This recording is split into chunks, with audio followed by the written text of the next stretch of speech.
Welcome back to GTD. It is the F1 episode. After an absolutely outrageous Brazil weekend, there was rain, there were crashes, there were many things going on. Kevin Magnussen didn't race at all because he was sick. French people on the podium. A Dutch guy.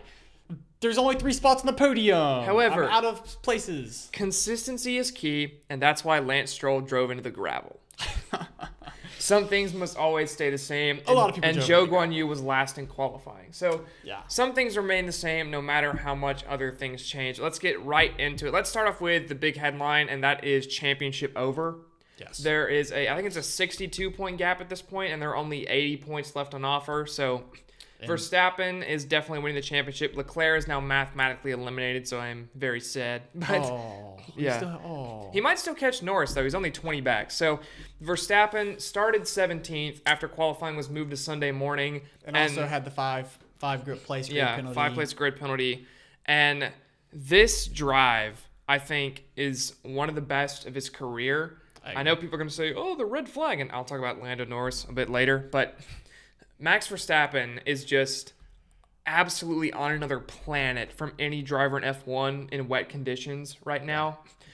I'm not giving him best all time. Senna, Schumacher, Hamilton, Prime Hamilton, I still think are the best wet weather drivers of all time. But Verstappen's inching closer and closer every time, especially at Brazil. His 2016 drive, I don't know how many of you watched that, but that was one of the better wet weather drives of all time. And now this, and starting 17th, and just he scythed his way through the field, picked up 7 spots on the opening lap. Yep. 2 because people forgot how to drive. Yeah. But still, 5 passes on the opening lap in a wet Brazil is incredible. And this was just I know F1 posted the graphic that said masterclass. It was. It's just a pure domination from Verstappen. Only, the fifth or 6th time it happened? I think they said? I think the 4th or 5th time that someone from 17th or further has won a Grand Prix. Yeah, which it's crazy, but very, very, very, very low numbers. Verstappen is one of them. That's another thing he can put on his resume that he hasn't done in F1, which that list is getting short of things he has yet to do in F1 and accomplish at the sport. The next big headline, little hand clap for Alpine, the double podium. Yes. Their first in a while. Maybe a $50 million race. I'm not sure it is. I think Haas definitely passes them back. The standings are very, very close in that little stretch of teams. And I would agree. I think Haas would pass them back as well. But yeah, so let's talk about the racing. A lot of spin-offs, a lot of guys going in the grass, forgetting how to drive almost. But it was raining, wet weather racing. No one really committed to wet weather tires. A few people did. I know Sergio Perez was one of those guys. But most stayed on the intermediates, which I think was the right call. I don't think it ever got too wet. Maybe there was like a 4-lap stretch where it was like, okay, wet weathers would work here, but it wasn't too long. It's not the driver's fault that Pirelli is designed a wet tire that's absolutely useless. Yeah. By the time you get to the situation where you need the wet tire, you also need a red flag. Yeah. Like there's no situation where you can use the wet tire and it be effective. And that's pretty much what happened in the race. By the time, at the time, I was looking at the screen going, oh my gosh, they're driving in a swimming pool. This would be a good time for red flag. They throw the safety car. Then they throw the red flag. Or was it red flag, then safety car? Safety car, then red flag. Yeah, throw the safety car. Because do a couple laps. Pinto win, boom. Right, and then do the red flag. So let's talk about the red flag. Before the red flag, Lando Norris was in contention for the win. But not leading, because once again, he botched the start. That is true. George Russell was leading at the time. Him and Russell were kind of going back and forth. And they decide to pit in a virtual safety car as it's ending. They know it's ending. They have time. I don't know if George Russell had enough time. He was probably just committed to boxing. Lando Norris probably had enough time to be like, all right, let's stay out here because the safety car. Was he not inside the pit line when it happened? No, he had barely, but he did have time to do it. I think that's too close to you can't really fault him for that. Because if you clip the pit line, that's a big penalty. Right. So they pit as a virtual safety car is ending. Kind of screws up their whole strategy a lot. It really does. And then you get the red flag coming out. Now everyone gets a free pit stop. Verstappen, one of those guys, clears Norris on the red flag pit stop. And that's kind of your race. Now, Verstappen was probably going to win. Esteban Ocon led a lot of that race. He had to pass Ocon. Verstappen was probably going to beat George Russell and Lando Norris at some point anyways. I do believe that, especially after just watching him.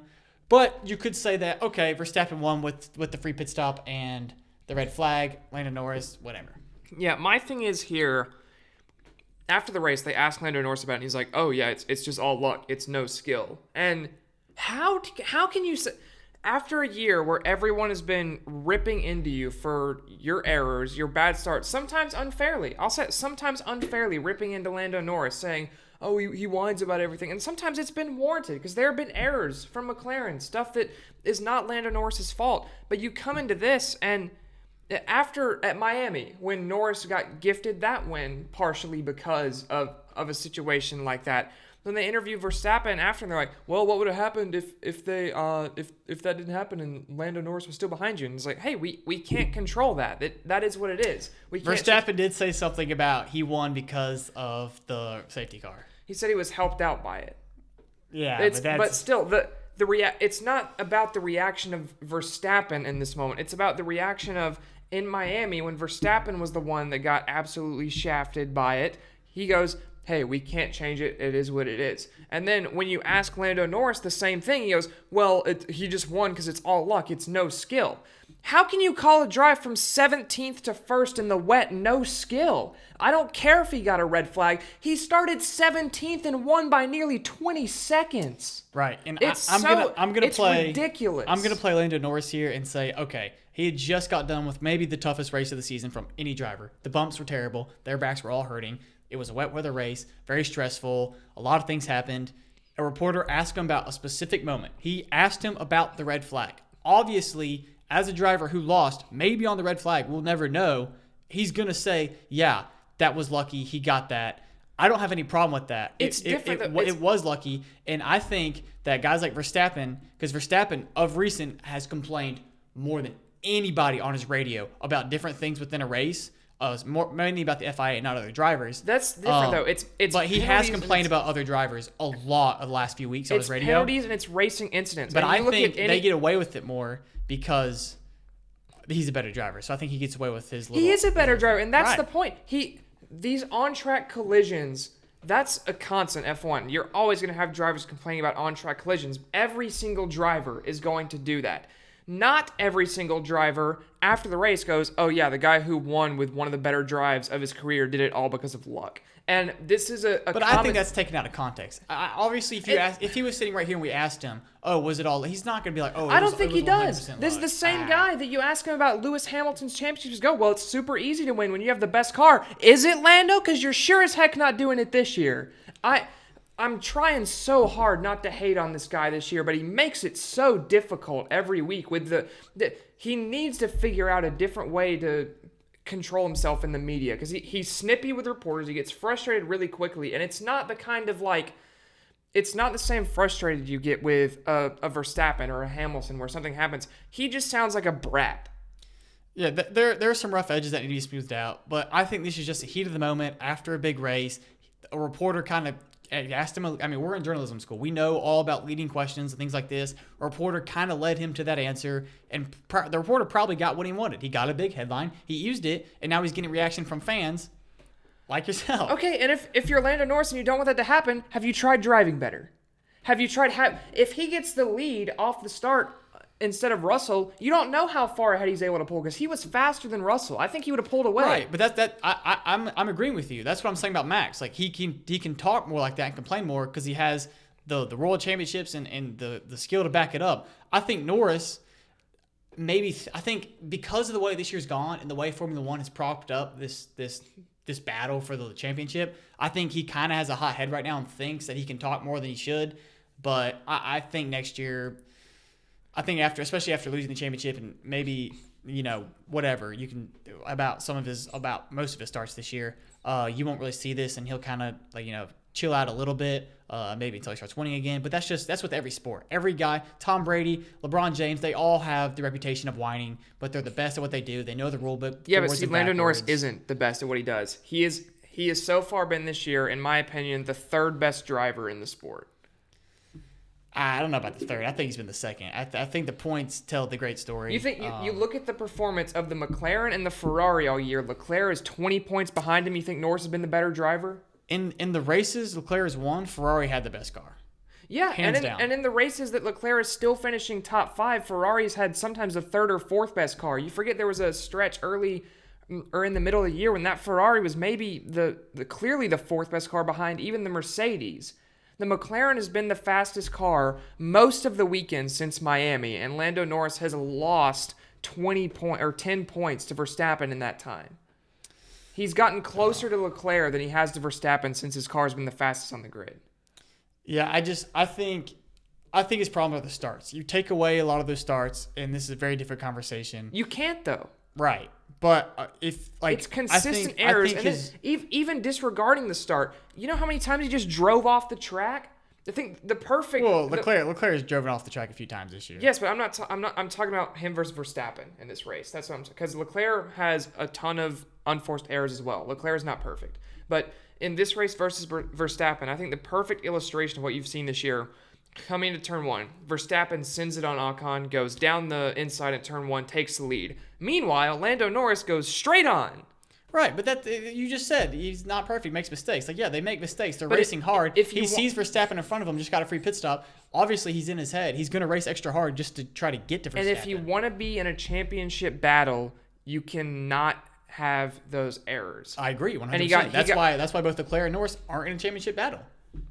I would say that's why Norris isn't in the championship battle. Leclerc does not have the car. Leclerc does not have a car that is championship caliber. Lando Norris has had a car that is the fastest car on the grid most of the time since Miami. Now, am I saying Leclerc beats Verstappen in a straight championship fight? No. I think Verstappen is the best driver on the grid right now and beats anyone. But I think you see less of these just brain-dead errors and bad starts from Leclerc. I think there's been more weeks where the Ferrari's good and Leclerc didn't take advantage. When Sainz wins.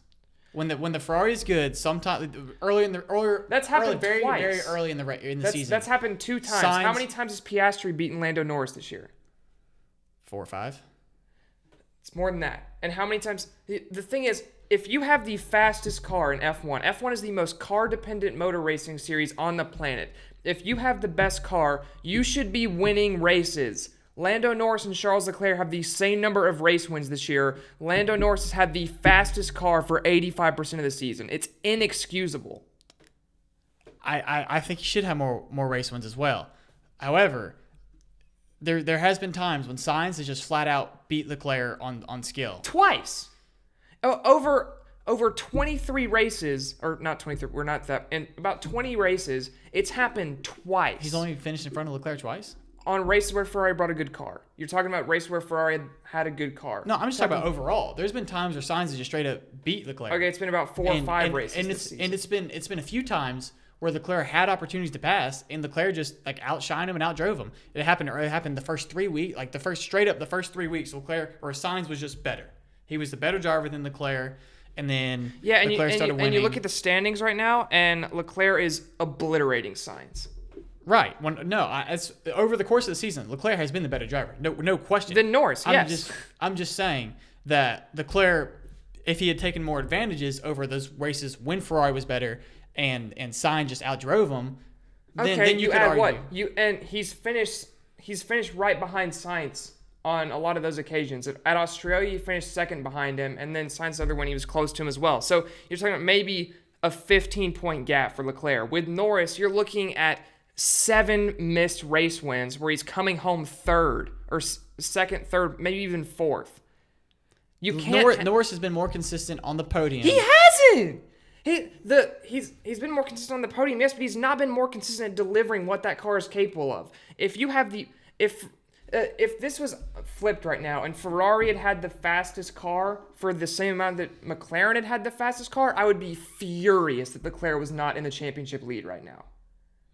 I still think it's a disaster. I still think Verstappen's your champion, even if Leclerc has the fastest car. No, I completely agree. But I completely agree that Verstappen is probably the champion, but it's not a 60-point gap. It's Lando Norris he has not been able to take advantage of the fastest car in F1, and if you want to be an F1 world champion, you have to do it with the fastest car, unless your name is Max Verstappen or Lewis Hamilton. I think this argument has shifted. Right now, we're talking about if they're in the same car. If they're in the same car or a faster car, I think Leclerc will be the better driver over the course of this season. But we were just talking about if Norris or Leclerc has been the better driver in the positions they've been in. Yes, and it's been Leclerc. I think Norris How can you look at what he's done this season? He's been more consistent. He's got more podiums. Yeah, That's what I'm looking and the at. McLaren's been the fastest car, and the Ferrari for a lot of the season has been the third fastest car. And he's taken advantage of it. He hasn't. You cannot say he's taken advantage of it when he's had the fastest car and he's trailing in the championship by 62 points. When he's got more podiums, you can. No, you can. This is so stupid. This is where you're coming at it, respectfully. This is where you're coming at it from a NASCAR fan perspective. In F1, that's not how it works. If you have the fastest car, you have to be leading the championship. That is the expectation, and if you're not, it's considered a failure. Well, let's see. I think, like I said, I think if they're in even cars, like Ferrari and McLaren, then Leclerc's the better driver. Then how can you say that Norris has done better this season? Because I think Ferrari's brought the better car. They haven't. A good compare. So McLaren's probably brought the better car 65% of the season. Take the recency bias out of it. Other than the last month, look at where Ferrari has been. They had the best car in Monaco, but McLaren was right there with him. It was 2 McLarens on the podium behind Leclerc. Leclerc outdrove that car in that race. You look at earlier in the season, the first part where Red Bull was dominating the first 6 or so races. The McLaren was better than the Ferrari. The whole entirety of the mid-season, the Ferrari was so bad that those drivers were finishing laps down, and the McLaren should have been fighting for wins.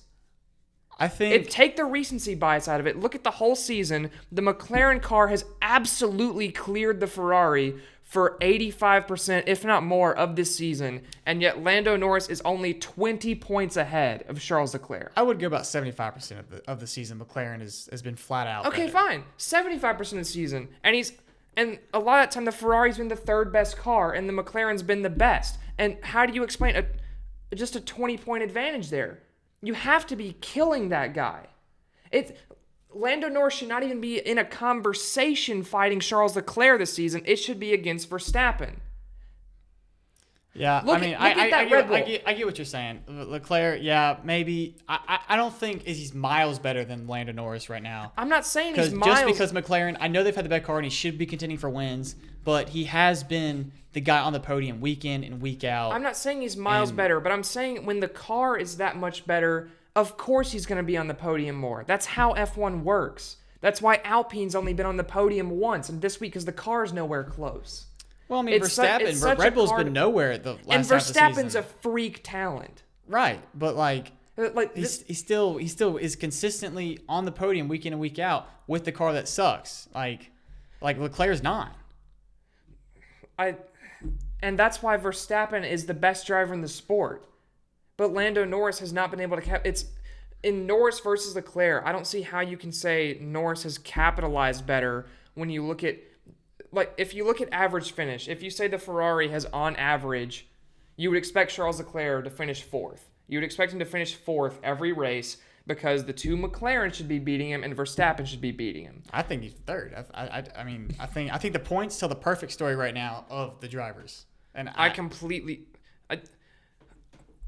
to a certain extent, we'll have to agree to disagree with this. I think it's absolutely ridiculous to say that Lando Norris has capitalized more than Charles Leclerc this season. I never said he capitalized. I said Leclerc hasn't capitalized enough. I never said Norris capitalized more because Leclerc. You said Norris. You said Norris has been more consistently capitalizing on his car. That's not true. No, okay, I didn't. That I disagree with. Norris has not capitalized on his car, but he's been more consistently taking his car to the podium.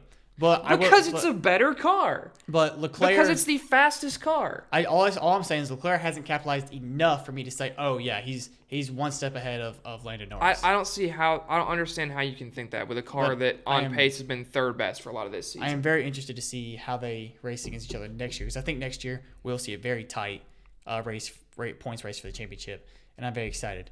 But we don't have any race picks this week because Las Vegas is in another 3-week break. So until then, there was a disagreement. You don't get a lot of that heated disagreements on the podcast. So that was 10 minutes of us just yelling at each other. Exactly. You probably skipped through all that, but no Las Vegas picks because no race for another 3 weeks. Another great break in the F1 schedule. But yeah, tune into the other episodes. NASCAR, another thrilling race. A lot to talk about college football. A lot of interesting things happened. NFL football, our Thursday football pick'em special, and the World Series recap. Make sure you tune in, and we'll see y'all next week.